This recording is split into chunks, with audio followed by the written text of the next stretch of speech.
Dando sequência, então, nos nossos exemplos das diferenças, nós vimos na aula passada sobre essa função month, né, que ela tem aí as suas diferenças em relação ao PostGIS e ao SQLite.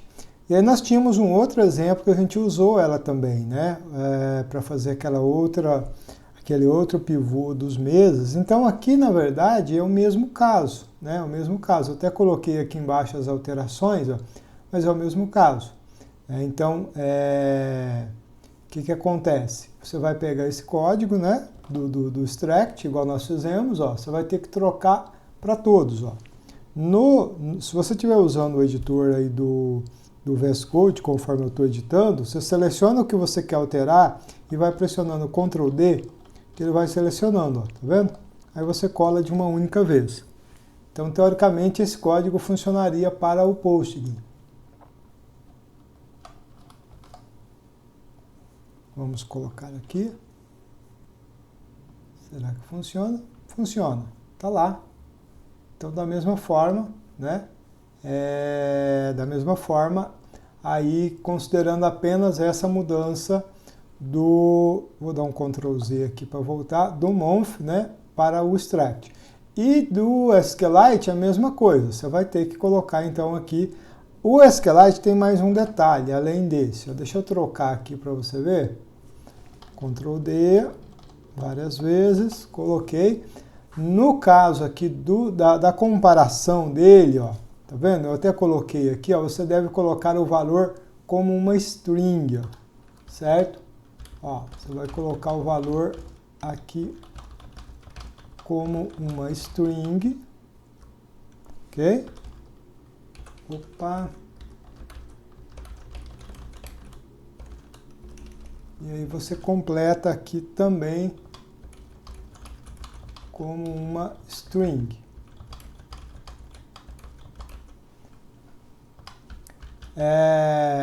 Então essa é a forma do SQLite reconhecer essa comparação que nós fizemos aqui. Perceba que eu estou trabalhando sempre em cima dos exemplos que a gente já utilizou lá no MySQL, né?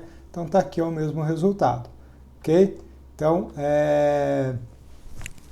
essa diferença, né? Essa diferença, conforme eu expliquei na aula passada, né? Essas diferenças elas vão ficar um pouco mais acentuadas na medida em que você avança, na medida em que você aprofunda, que você torna o código mais complexo, que você precisa usar recursos mais específicos, mais avançados, aí sim essas diferenças começam a ficar um pouquinho mais visíveis, né? No SQL padrão, vamos dizer assim, realmente elas são muito pequenas. Bom, ok. Aí eu coloquei aqui que aquela alternativa que nós usamos, a Union, né? Funciona normalmente, então não há necessidade da gente especificar aqui, vale aquele exemplo do MySQL. Aí nós temos aqui o caso do insert, do update e do delete. Aqui nós temos um ponto importante a considerar. Insert, update e delete é SQL base, tá? É aquele SQL padrão, então ele não deve, né? Você não deve esperar grandes diferenças de um banco para o outro, tá? Aquilo ali é feijão com arroz, vamos dizer assim, tá? Então, a gente não precisa perder muito tempo aqui realmente, porque a gente não vai encontrar tanta diferença assim. Mas alguns pontos merecem atenção.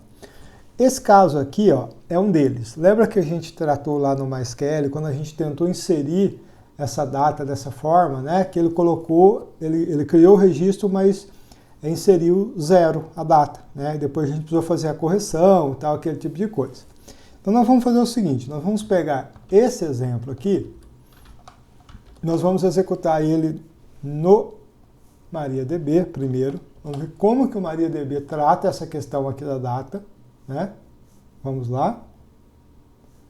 Não trata, né? Então ele está dizendo aqui que existe, ó, o incorrect date value, ou seja, um valor incorreto para a data na coluna data lá da tabela financeiro. Então, ó, veja só, a diferença, para quem acha que MySQL e MariaDB é o mesmo banco, está aqui um bom exemplo. Não é, ó, o MySQL interpretou de uma forma, ele gerou o registro e jogou como 0. MariaDB não quis, falou, não, nós não vamos tratar essa data dessa forma, esse é um valor incorreto, tá? Então, muito atento, né? Você precisa ficar muito atento a essa questão, especialmente se você for migrar um sistema que usa MySQL para MariaDB ou vice-versa, você vai falar, a mesma coisa, é o mesmo banco, vai funcionar tudo direitinho. Não, testa primeiro, tá? Testa primeiro porque pode acontecer casos similares a esse, porque existe sim diferenças nesses dois bancos. Então, no caso do MariaDB, não tem jeito, a gente precisaria de fazer esta conversão aqui para o formato banco. Mas vamos tentar no SQLite para ver o que ele faz. Bom, ele diz que inseriu. Resta a gente saber o que ele inseriu e como, né? Vamos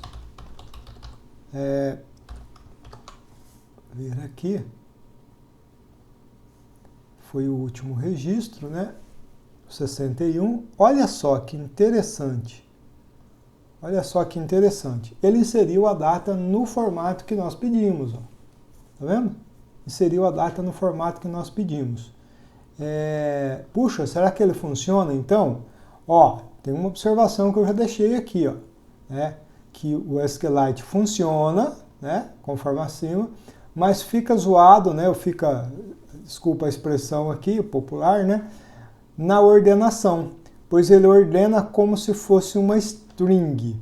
Bom, vamos entender isso aqui. Deixa eu fazer o seguinte, ó. 28/7. Eu vou inserir aqui uma data 20/7. Qualquer descrição, qualquer 2. Ok. Vamos ver se a gente entende isso que aconteceu. Olha isso aqui. Vamos pedir para ele ordenar pela data, né? Order by data. Vamos pedir para ele ordenar pela data para a gente ver. Olha só, aqui está. A data do dia 20 ele jogou lá no início, tá vendo? E a 28 ele jogou lá no final. Então por quê? Ó, pensa o seguinte, ó, ele está ordenando pelos primeiros caracteres, ó, 2, 0, ok? O 8 vai vir lá no final. Então ele está ordenando aqui como se isso aqui fosse uma string, né? Então, apesar dele aceitar, é um problema bastante sério. Ele aceita, mas realmente fica bem complicado aqui você lidar com uma data desse tipo. Então, não faz sentido, tá? Apesar dele aceitar, mas fica muito atento para esse caso aqui, porque é um problema no caso do SQLite. Já no Postgre, o que ele vai fazer então?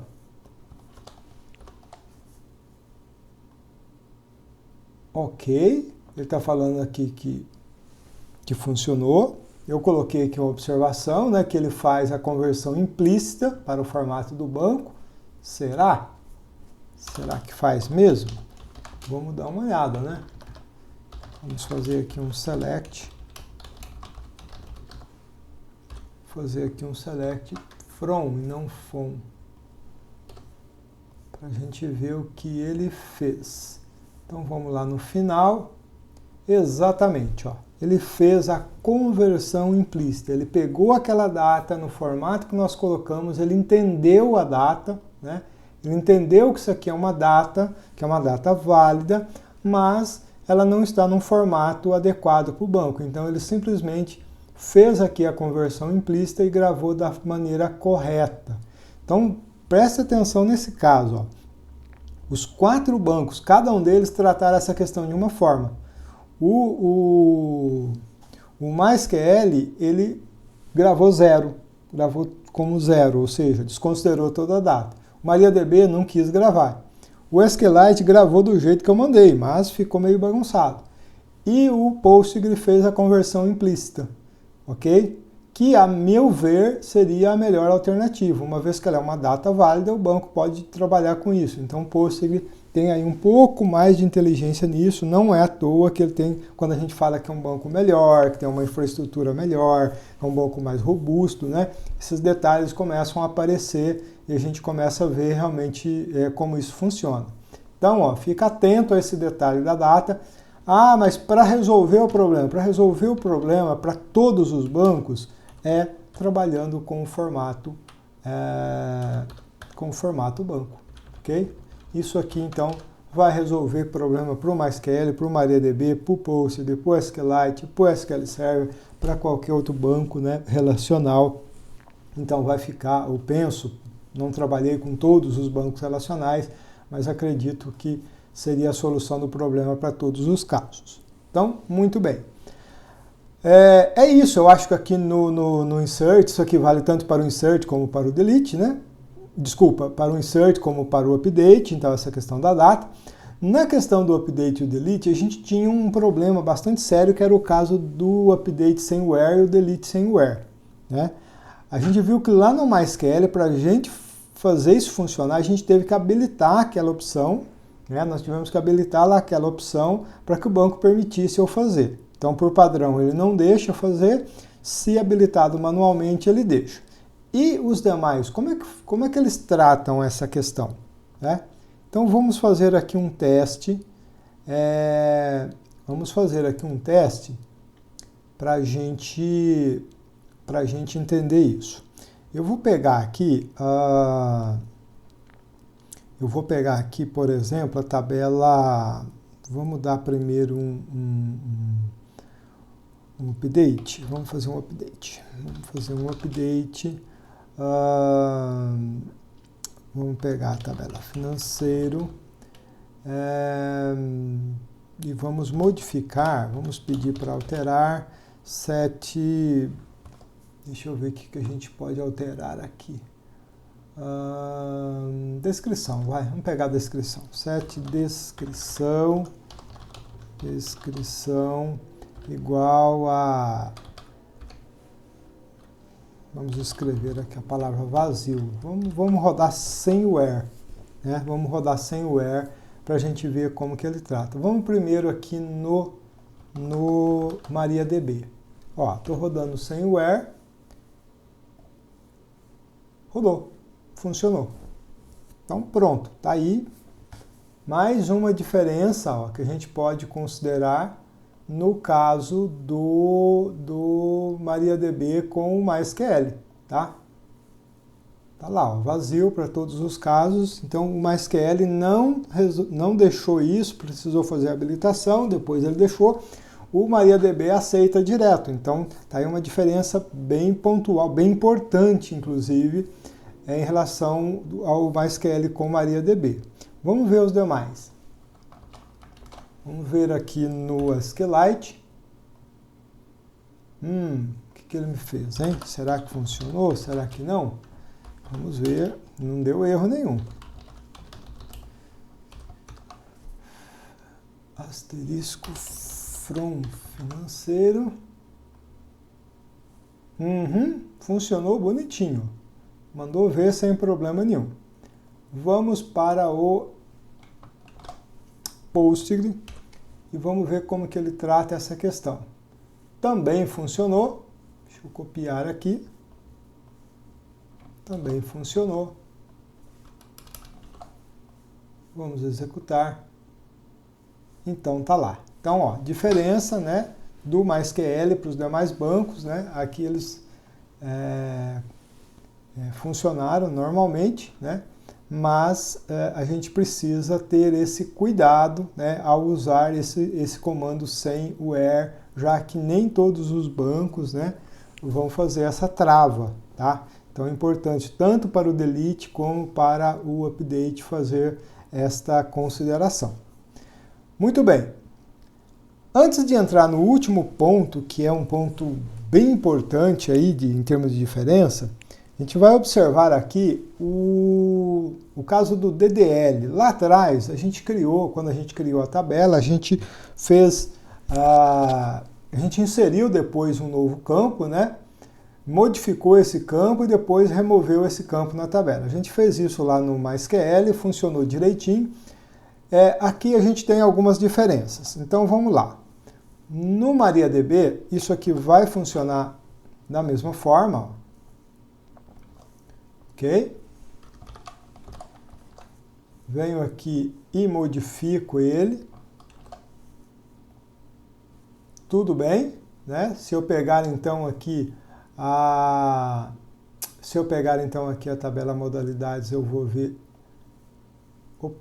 colunas, tá lá, situação normal, né? Funcionou então do mesmo jeito, sem problema nenhum. Então aqui ele segue o padrão do MySQL, né? Sem nenhum problema. Já para os demais, a gente vai ter aí algumas diferenças. Então eu vou criar a mesma coluna no SQLite. Vou criar aqui no SQLite. Vamos só fazer aqui uma consulta para a gente observar que foi feito. Tá aqui, ó, coluna bonitinho. Vamos fazer a mesma coisa lá no Postgre.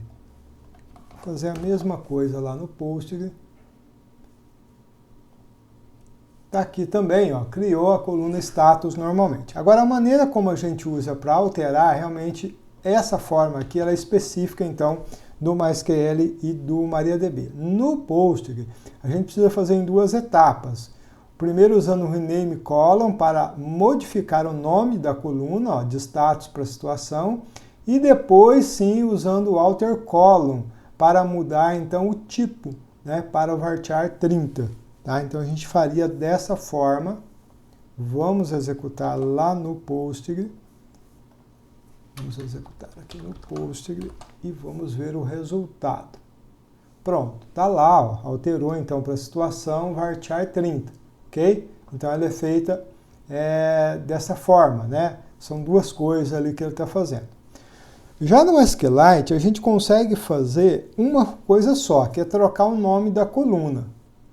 O tipo dela, a gente precisaria fazer, daria para fazer, mas precisaria criar uma coluna uma tabela temporária, copiar os dados de lá, quer dizer, foge completamente da proposta aqui, tá? Que é você fazer via comando SQL, não criar toda uma parafernália lá para você fazer aquilo funcionar. Então a gente vai ficar com a alteração do nome, tá? A gente vai ficar com a alteração do nome apenas, isso é possível. Lembrando... Ok, deixa eu executar aqui. Tá lá, funcionou bonitinho. Então, são essas as duas formas. Lembrando que esse tipo de coisa que eu já expliquei lá atrás não é o tipo de coisa que a gente faz com muita frequência, né?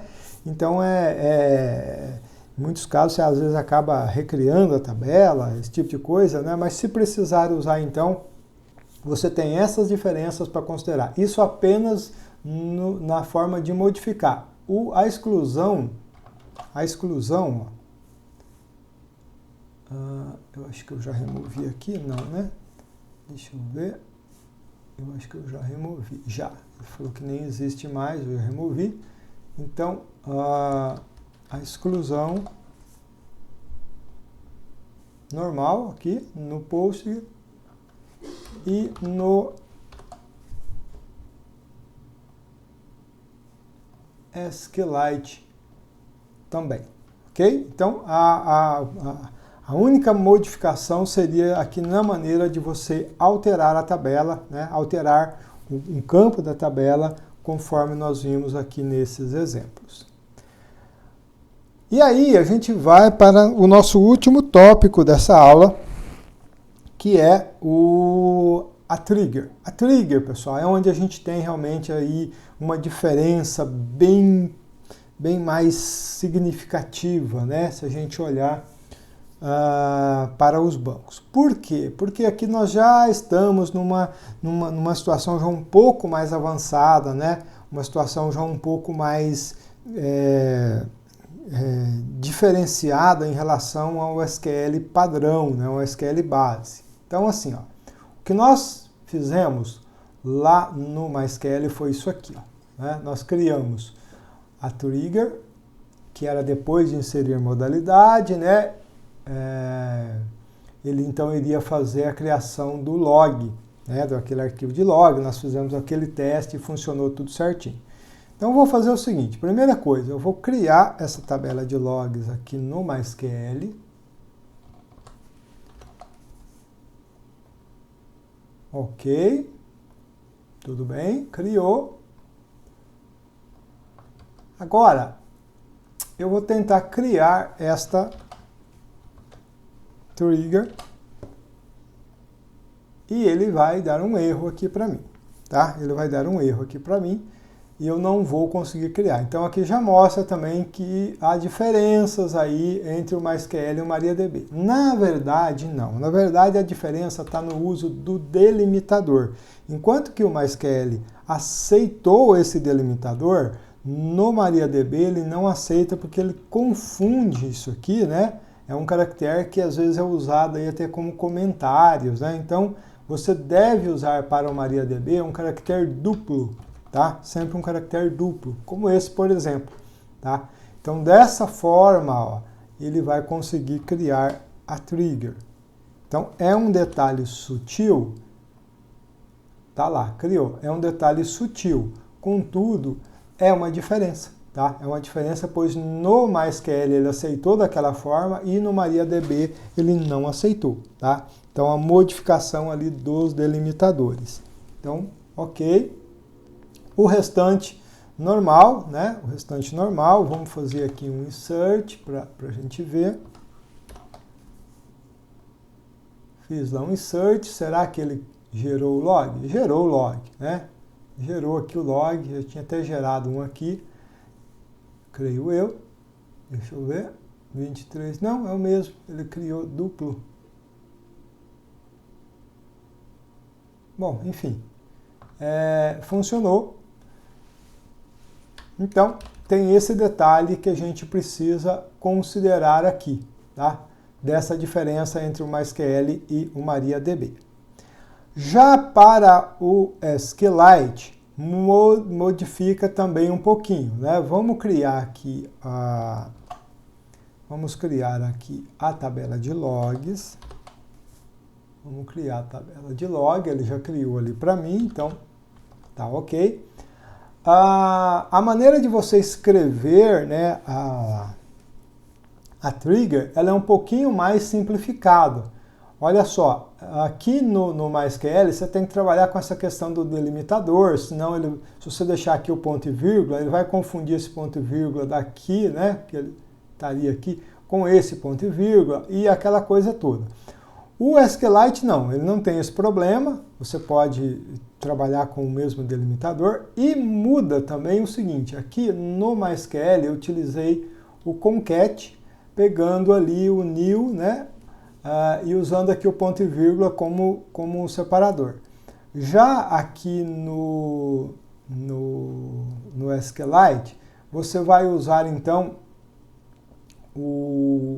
como operador de concatenação, ó, né? Você vai usar esse operador como operador de concatenação. Então ele vai pegar o id new, vai concatenar com o ponto e vírgula, vai concatenar com o nome e assim por diante. Ele faz a mesma coisa, só que no MySQL e MariaDB você tem essa função concat, você vai colocando vírgula, né? E ele vai concatenando. Aqui não, aqui você precisa usar então esse delimitador. Outra diferença, função now, para pegar a data e a hora do momento, e aqui no SQLite você vai usar o datetime now, tá? Então tem aí, de novo, né, a questão das funções, ó, né? Datetime, now, concat, né? Então veja que quando você busca as funções, elas diferem bastante de um caso para o outro, de um banco para o outro, né? Então vamos criar, para a gente ver. Ok. Vamos rodar aqui o insert, para a gente ver se ele funciona. Diz ele que funcionou. Agora a gente dá um select. Opa! A gente dá um select, asterisco from logs, e a gente vê o resultado. Tá lá, funcionou certinho. Funcionou certinho e o único detalhe que ele pegou, olha só, importante isso aqui, né? 2349 do MySQL está correto.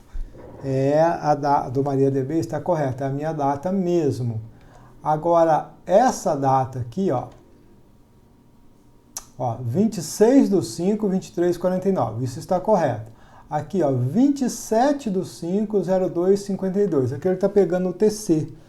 Tá? Ele pegou a data UTC, ele pegou a data, não pegou a data local, tá certo? Em alguns casos isso acontece mesmo, né? Quando você trabalha com programação, você tem que setar, às vezes, o fuso horário que você quer usar, se você quer usar a data local, senão ele realmente trabalha com UTC. Então aqui, no caso, o horário de Brasília, que eu estou aqui no interior de São Paulo, é -3, né, em relação ao UTC, né? Então, nesse caso aqui houve essa diferença também, tá? Mas na maneira de você escrever, então você tem esses detalhes, né? Na obtenção aqui da data e também nas operações aqui de concatenação. Para o Postgre, a história é um pouco mais longa, né? Primeiro, que é o seguinte, ó, enquanto que eu crio a tabela, eu tenho um tipo datetime para o MySQL, para o MariaDB, para o SQLite, né? No caso do Postgre, eu preciso usar esse timestamp para ele trabalhar com a data e a hora, que é o que eu quero, né? Então, vou vir aqui, vou criar esse tipo ou essa tabela, logs, né? Vamos colocar aqui, asterisco, from select, asterisco, from logs, tá aqui, logs, opa, tá difícil aqui, vamos lá, então tá aqui, tá criado, então esse tipo timestamp, existe o tipo date, né? Que ele vai trabalhar normalmente, mas se você quiser data e hora, você precisa usar o timestamp. E aí, a diferença que eu falei, que é mais pontual, está aqui.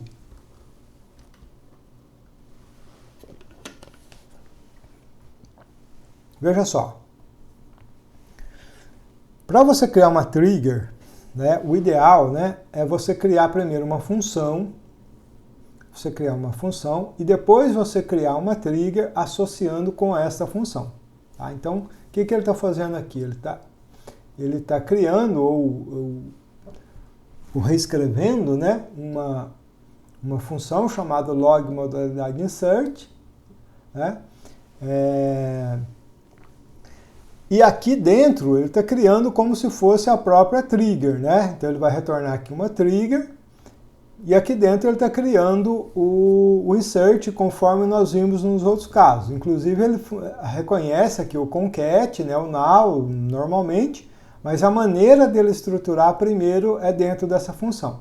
Tendo essa função criada, veja que ele usa aqui esse PLPG SQL, que é a linguagem procedural do Postgre, né, para trabalhar com SQL. Então isso aqui não é definitivamente aqui SQL padrão, né, é um SQL específico aí para o Postgre. Aí depois de criada a função, é que você vai criar a trigger, né, e aí vai fazer o seguinte, dentro dessa trigger você vai executar a função que você criou aqui em cima, né? Então ele faz aí, é como se fosse três coisas, né? Tem a função, tem a trigger e depois tem a instrução dentro dela. É um pouquinho mais complicado a maneira como ele organiza, né, o uso de trigger, mas enfim, é uma forma de você trabalhar. E vamos ver se ela funciona, né? Vamos ver se ela funciona. Então, eu já criei aqui a tabela de log. Só vou fazer o seguinte. Vou colocar aqui, vou executá-la. Ok. Diz ele que a trigger foi criada, né? Diz ele que a trigger foi criada. Vamos ver. Vamos ver em funcionamento. Vamos rodar lá o nosso insert. Vamos rodar o nosso insert. E lá está. Já fiz lá o select no log. Ele está me dizendo que no dia 26 a 23h57, então ele já criou lá um log também. Então está funcionando a nossa trigger. E aí ele tem essa particularidade, né, de você precisar fazer aí essa estrutura um pouco maior, né, para que ele funcione. Bom, é isso. Eu acredito que essas são as principais diferenças, São todas as diferenças? De maneira nenhuma, né? De maneira nenhuma. Mas dentro daquilo que a gente se propôs a trabalhar, né, dando uma visão geral aí sobre o SQL, essas são as diferenças pontuais. Mas elas regem, basicamente, aquilo que você precisa saber em termos de diferença de um banco para o outro, tá? É saber que nas questões mais básicas do SQL, essas diferenças vão ser muito pontuais, e à medida que você avança para recursos mais específicos, mais avançados, essas diferenças vão ficar maior, porque aí você deixa de utilizar o SQL padrão e passa a depender mais daquilo que foi construído naquele banco, tá? Uma vez que a linguagem SQL ela não se propõe a resolver todos os problemas, não é possível você resolver todos os problemas e da mesma forma, utilizando apenas a estrutura base ali do SQL. Por isso, os diferentes mecanismos de banco de dados, com o tempo, eles vão criando, né, as suas diferenças, vão criando os recursos avançados, especialmente com o uso de funções, para fazer coisas que talvez o SQL não faça, ou para fazer de uma maneira mais simples, né, aquilo que às vezes seria um pouco mais dificultoso, mais trabalhoso de fazer apenas com o SQL padrão, ali, o SQL base, tá? Então é isso. E a partir de agora a gente foca na nossa terceira parte, que vem a seguir com o uso das linguagens de programação propriamente dito. Ok? Eu espero você lá.